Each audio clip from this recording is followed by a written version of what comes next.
12ویں صدی میں لکھی گئی ایک کتاب میں پشتونوں کے حوالے سے ایک عجیب و غریب بات لکھی گئی ہے۔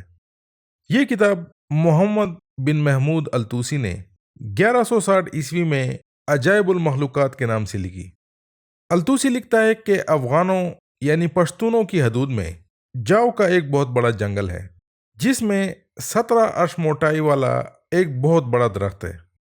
اس درخت کو درخت برہمن کہا جاتا ہے اور افغان لوگ اس درخت کو سجدہ کرتے ہیں۔ مندرجہ بالا عبارت سے 3 نتیجے اخذ کیے جا سکتے ہیں۔ ایک انٹرپریٹیشن تو یہ ہو سکتی ہے کہ اس بڑے درخت کو سجدہ کرنے والے افغان شاید مسلمان نہیں تھے اور وہ ابھی تک اپنے ایک پرانے مذہب پر قائم تھے۔ اسلام سے پہلے پشتون کون سا مذہب یا مذاہب فالو کر رہے تھے، اس کے بارے میں کوئی ٹھوس معلومات اویلیبل نہیں ہیں۔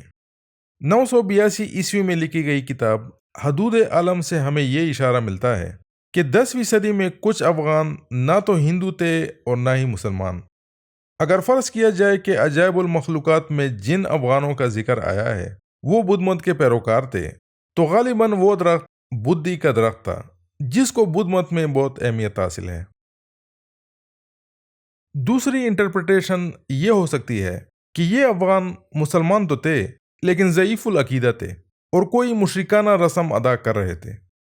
اگر اس تذکرے کا 16ویں صدی کے ایک واقعے سے موازنہ کیا جائے تو دوسری انٹرپریٹیشن کافی وزنی ہو جاتی ہے۔ 1604 میں لکھی گئی کتاب اسرار الافاغنہ میں لکھا ہے کہ مغل بادشاہ اکبر کے دور میں پشاور کے خلیل قبیلے سے تعلق رکھنے والے ایک پشتون بزرگ شیخ قاسم نے پلوسے گاؤں میں ایک درخت کو لوگوں کے لیے زیارت گاہ بنا لیا۔ اس وقت پشاور اور کابل پر اکبر کا سوتیلا بھائی مرزا محمد حکیم آزاد حکمران کی حیثیت سے حکومت کر رہا تھا۔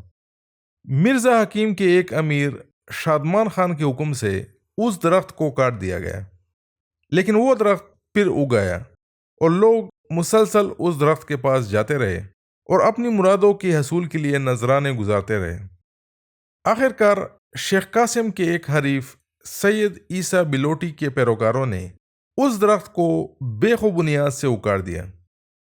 عجائب المخلوقات کی عبارت کی تیسری انٹرپریٹیشن یہ ہو سکتی ہے کہ یہ محض ایک افواہ یا سنی سنائی بات تھی جو کہ الطوسی کے کانوں تک پہنچی اور اس نے اس کو بغیر تصدیق کے اپنی کتاب میں درج کر دیا۔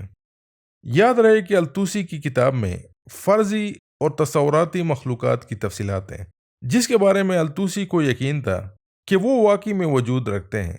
اس لیے الطوسی کی کتاب میں افغانوں کے تذکرے پر یقین کرنا مشکل ہے۔